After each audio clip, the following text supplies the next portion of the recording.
El Consejo para la Transparencia presentó una serie de medidas al presidente electo José Antonio Kast para modificar la ley de transparencia vigente. Vamos a hablar de este y otros temas. Nos acompaña para eso la presidenta del Consejo para la Transparencia, Natalia González. Natalia, muchas gracias por acompañarnos. Gracias a ti, Nicolás, por el espacio. Antes de las medidas y las recomendaciones, quiero tener de ti un balance de lo que es hoy la ley de transparencia. Se usa mucho, se usa poco. Nosotros, los periodistas, la conocemos muy bien, la usamos bastante, pero desde la ciudadanía, digamos, que finalmente aquí aplica al público general. ¿Cómo se ha visto esto? Sí, a ver, mira, la ley de transparencia ya tiene casi 17 años de vigencia, los cumple en abril. Nosotros todos los abriles hacemos un seminario internacional para conmemorar un nuevo año de vigencia de la ley de transparencia. ¿Y por qué la conmemoramos? Bueno, en parte porque es parte de nuestra institucionalidad, hay que respetarla, pero porque se ha transformado en una herramienta muy utilizada por las personas. Y digo personas en general, porque aquí no solamente la ciudadanía, tú no necesitas ser mayor de edad, no necesitas ser chileno para usar la ley de transparencia.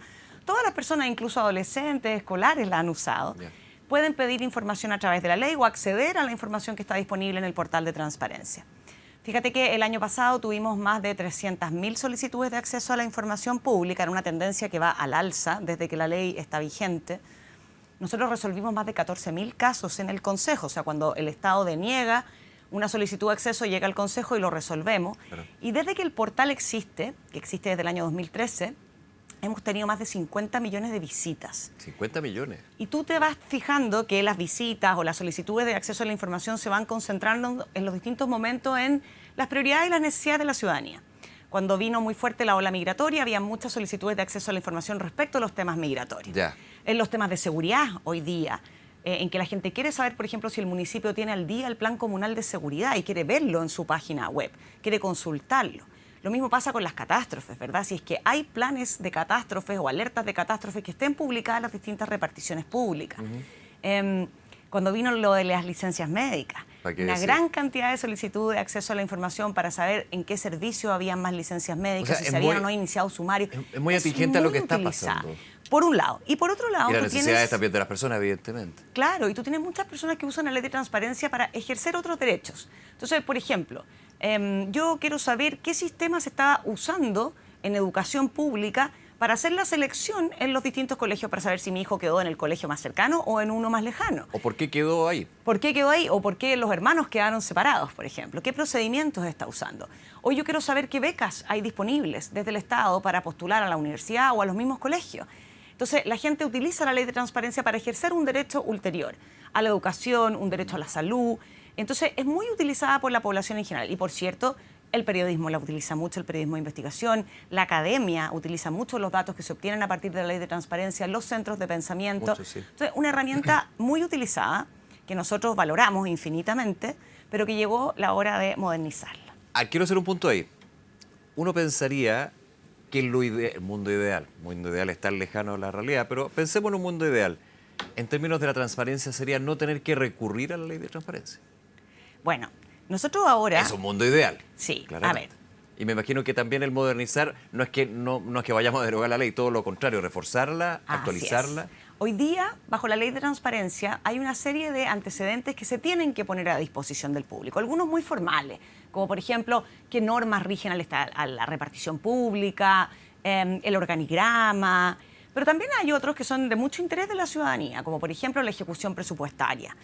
Un municipio, por ejemplo, que donde llega un alcalde y dice yo voy a reconstruir una escuela pública, bueno, ¿cuánto le está poniendo de hecho o de realidad a esos dichos? Vamos a ver la ejecución presupuestaria de ese alcalde durante el año. ¿Cuánto destinó a la reconstrucción o construcción de un colegio o de otras iniciativas que haya planteado?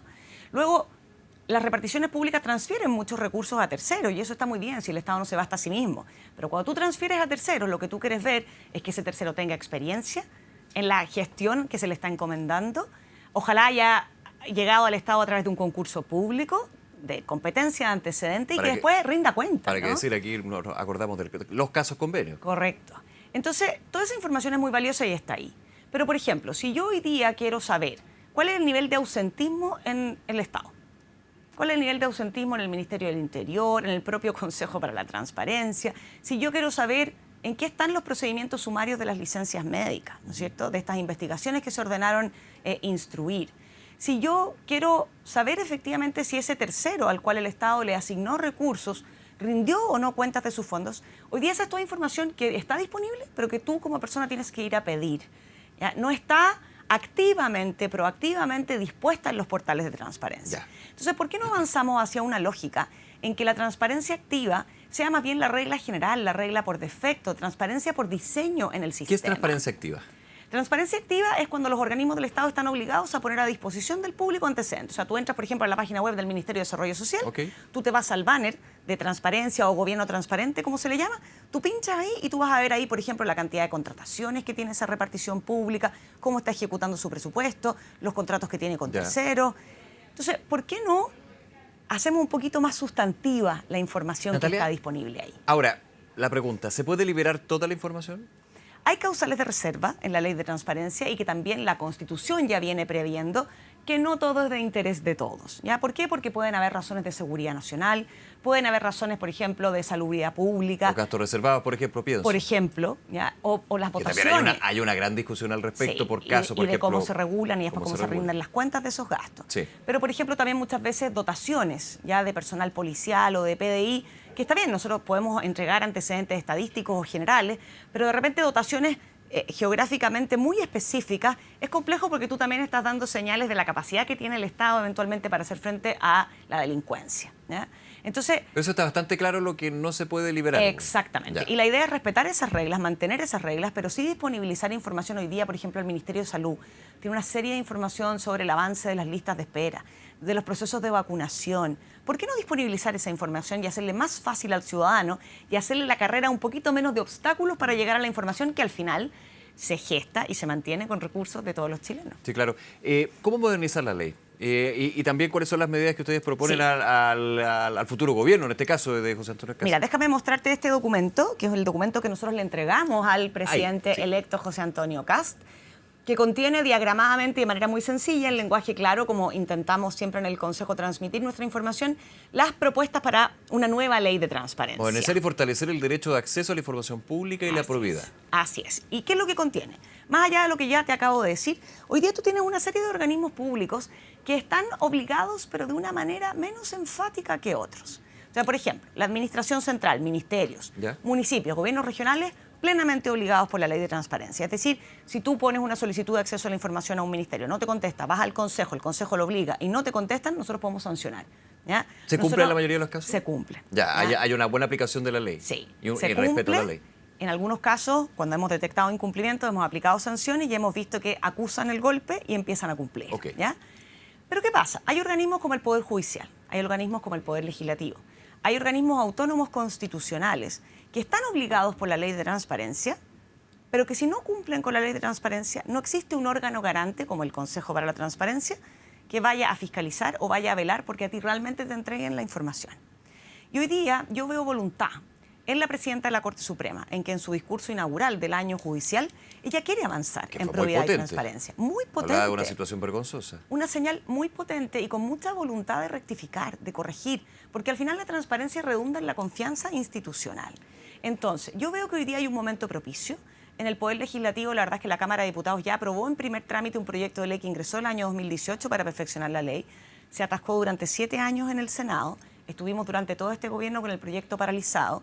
El proyecto de hace 7 años atrás es útil, pero ya quedó obsoleto. Claro, ya. Y por lo tanto es un avance, pero aquí hay nuevas propuestas para que esos organismos que, por ejemplo, hoy día no están plenamente sujetos a la ley de transparencia, entren a la ley de transparencia, y eso no significa afectarle su autonomía. Nosotros como Consejo no nos vamos a ir a inmiscuir en cómo toma sus decisiones el Poder Judicial, o cómo legisla el Poder Legislativo, o cómo resuelve la Contraloría, el Ministerio Público, el CERVEL, las cosas propias de su ámbito de competencia y de autonomía. Lo que vamos a ir a ver es que cumpla con las obligaciones de transparencia. Y hay un tema también, y yo lo estaba pensando, que hay un desafío bien importante hoy, mañana, ayer también, con respecto a las nuevas tecnologías donde la transparencia es clave. O sea, cuando hablamos de la inteligencia artificial, de lo bueno y lo malo cuando, por ejemplo, se desinforma o se llega a un punto donde la transparencia, evidentemente, y la información veraz, precisa y la que es, puede cambiar muchas cosas. Digamos. Correcto. Y de hecho, yo no sé si las personas que nos están escuchando saben, pero hoy día y en buena hora, a mi juicio, el Estado se ha ido modernizando y está ocupando una serie de herramientas tecnológicas, no solamente para su función interna, sino que también prestando servicios a la ciudadanía a través de esas herramientas tecnológicas. Entonces, por ejemplo, el Estado está ocupando el Servicio de Impuestos Internos, el Ministerio de Educación, la Superintendencia de Medio Ambiente, algoritmos públicos, ¿ya? Son herramientas que muchas veces les facilitan la labor de fiscalización, por ejemplo, a los organismos, o les facilitan, por ejemplo, estos sistemas de en qué colegio van a quedar los niños. Utilizan estos algoritmos. Obviamente son supervisados, asisten la decisión de una persona humana, pero es un procedimiento. Y la Constitución dice que esos procedimientos, sean tecnológicos o manuales, son públicos. Y hoy día esos algoritmos no están siendo públicos porque no están disponibles la información de esos algoritmos que está utilizando el Estado en las páginas web de los distintos servicios. Entonces no sabemos cómo se toman las decisiones no finalmente sabemos cómo se desde toman las ese decisiones. sistema de Tampoco algoritmo. sabemos si es un sistema que creó el Estado Claro. o que lo licitó a un privado. ¿Cuánto costó? Y si afecta a derechos de nosotros, ¿por qué no podemos saber? Por supuesto que podemos saber. Se usa mi información personal, por ejemplo. Hay una ley ahí de información personal, evidentemente. Exactamente, y hay que respetar también los datos personales que se están eventualmente utilizando. Entonces, aquí hay espejos de dos caras, transparencia, respeto y acceso a la protección de datos personales resguardados, datos sensibles sobre todo. Pero disponibilicemos esa información y a través de un portal de transparencia refrescado, moderno, perfeccionado. Accesible, porque muchas veces llegar a la información es bien difícil. O sea, por ejemplo, tú hoy día, lamentablemente en el portal de transparencia, si tú quieres buscar, voy a poner de nuevo la categoría, ausentismo en el Estado, y quisieras buscar eso en todos los ministerios, no puedes hacerlo, porque esto es por silos. Entonces tienes que ir ministerio por ministerio, subsecretaría, buscando el dato. Eso se puede hacer, ¿ya? Y nosotros hemos trabajado desde el Consejo, más allá de lo que podemos hacer en la ley, para ir modernizando el portal. Pero hay cosas en que necesitamos una habilitación legal. Y luego entramos al ámbito de las corporaciones municipales, fundaciones municipales, o incluso algunas que ni siquiera se identifican como municipales, pero están cumpliendo una función administrativa y están recibiendo recursos desde el municipio. Hoy día yo te diría que la Contraloría, el Consejo para la Transparencia y la Corte Suprema son unánimes en la determinación de que son sujetos obligados no solo a la ley de transparencia, sino que también de la ley de compras públicas y de obligaciones de probidad, los funcionarios que trabajan ahí.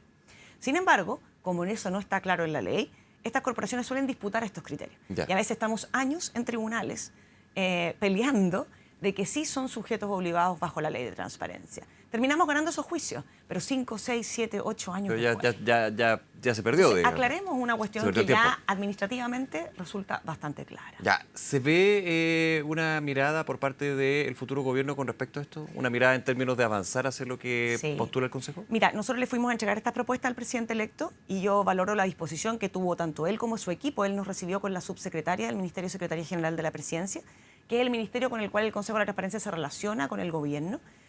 Hubo muy buena disposición. El presidente tiene un ánimo muy firme, según lo manifestó ahí, de avanzar en materia de probidad y transparencia.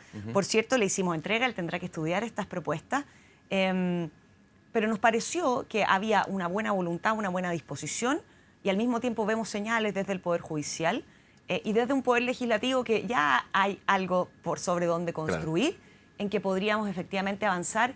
Y este es un tema en que, en general, todo el sistema político declara estar de acuerdo. Bueno, pongámosle hechos a esos dichos y avancemos en una nueva ley de transparencia para Chile. Y ejemplifiquemos, a ver, en los minutos que nos queda, Natalia González, cable submarino, porque aquí, claro, hay un tema político, hay un tema diplomático, pero hay un tema también de la información, de lo que coincide o no, lo que se condice o no, la versión 1, 2, 3... También considerando que estamos hablando de materias de seguridad, materias de soberanía, materias también que tienen que ser reservadas, sí o no. ¿Cómo lo han visto ustedes esta discusión? Sí. Pero desde el fondo, más allá de lo que puede ser el tema que termina con un quiebre entre el gobierno entrante y saliente. Pero... Sin duda, y además que eso no es un asunto que a nosotros nos competa como supuesto. Consejo. Pero mira... Tampoco se puede saber todo sobre eso, exacto, ¿no? Pero aquí hay ciertos estándares. Cuando nosotros, por ejemplo, como Consejo resolvemos casos respecto de la entrega de la información, a nosotros no nos basta que los servicios señalen dónde está la información o que entreguen antecedentes muy generales, ¿ya? Nos atenemos a la solicitud de acceso a la información y eso es lo que se tiene que entregar. Y tú tienes que entregar antecedentes, tú tienes que entregar actos, resoluciones, minutas técnicas, fundamentos de esos actos y de esas decisiones.